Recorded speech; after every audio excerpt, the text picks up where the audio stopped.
Қазақстан Республикасы кодексінің 296 бабының 3 бөлімімен айыпталған Амантаев Омар Қайратұлына қатысты қылмыстық іс қаралады. Қылмыстық іс ашық сот отырысында аудио және бейнедыбыс арқылы жүргізіледі.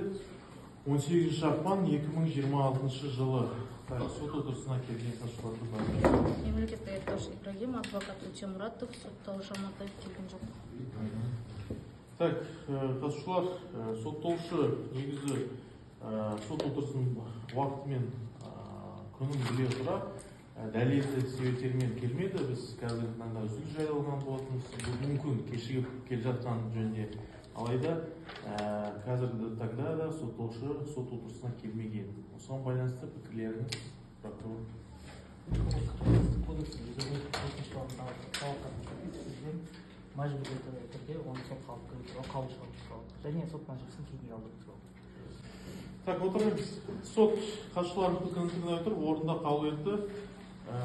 157 бабына негізінде сотталушы Амантаев Омар Қайратұлы мәжбүрлеп жеткізілсін. Сот отырысына, сот отырысы 19 ақпан 2026 жыл сағат 15:30-ға кейінге қалдырылсын.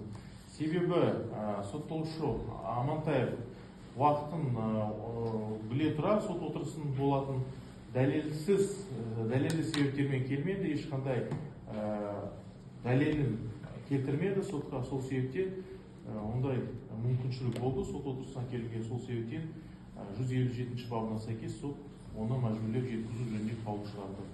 Сол себептен ертең, яғни 19 ақпан 2026 жылы сотталушы Амантаев Омар Қайратұлы сот отырысына жеткізілсін мәжбүрлі түрде.